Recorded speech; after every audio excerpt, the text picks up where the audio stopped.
You know, as the calendar gets ready to flip, have you ever thought about, say, smashing a pomegranate for good luck? Or maybe taking an empty suitcase for a midnight stroll? Sounds a little wild, I know, but these are just a couple of the really fascinating ways people all over the world make sure they start the year off right. So today, let's dive into some of the most unique and hopeful New Year's superstitions from around the globe. Okay, so here's a fun one for you.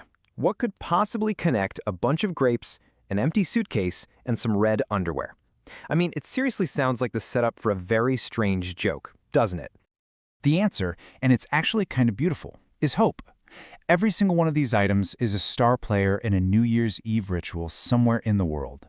They're believed to hold the power to bring you everything from luck and love to amazing adventures.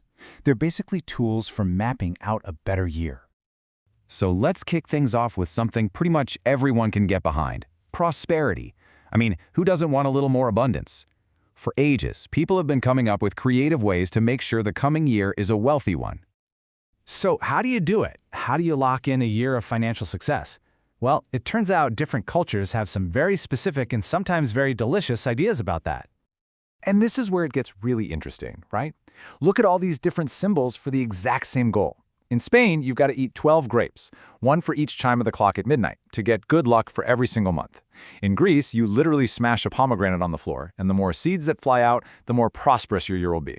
Then you go to Latin America, and it's all about wearing yellow. Yep, right down to your underwear. And in the Philippines, they fill the table with round fruits because they look like coins. It's all about inviting abundance. Of course, before you can bring in all that good stuff, you've got to clear out the bad. A ton of traditions are all about cleansing your home and your spirit of any bad juju from the year that's ending. And this right here shows a really fascinating conflict in beliefs. On one hand, you've got traditions that say you have to make a ton of noise, bang pots and pans, set off fireworks, whatever it takes to scare away any evil spirits that might be lurking.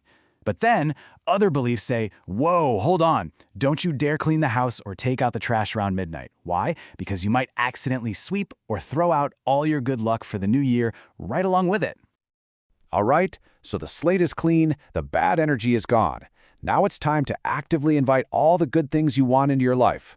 Whether that's seeing the world, finding that special someone, or just getting a little bit of good old-fashioned luck. I feel like this is one we can all get behind. I mean, who isn't hoping for a few more adventures in the new year? Well, guess what?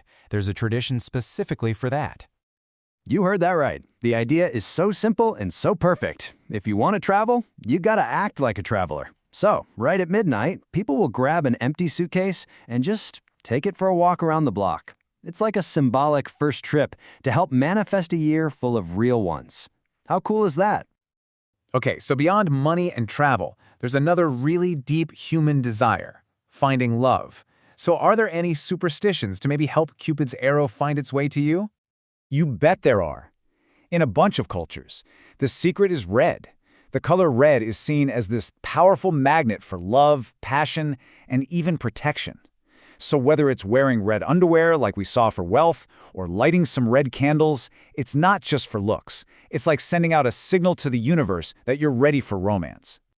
But you know, bringing in good luck isn't always something you do on your own.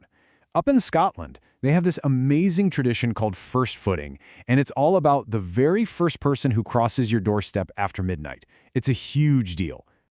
So here's how it works. The first footer basically sets the vibe for your entire year, and to bring good luck, they can't show up empty-handed. They have to bring symbolic gifts.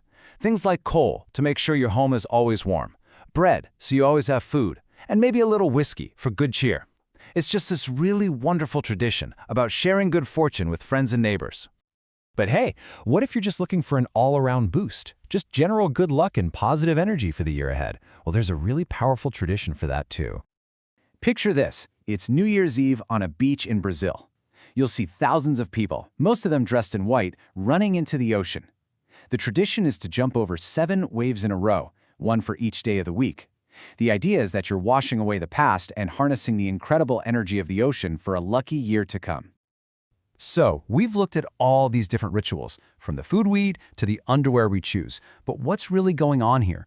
What's the deeper meaning behind all of it? At the end of the day, it doesn't really matter if it's a grape in Spain or a wave in Brazil. Every single one of these superstitions is an act of faith. It's a physical way of expressing the shared human desire to have just a little bit of say in our own future and to believe that the next year really can be better than the last. You know, all these traditions had to start somewhere. Someone, at some point, decided to mark a new beginning with a special act.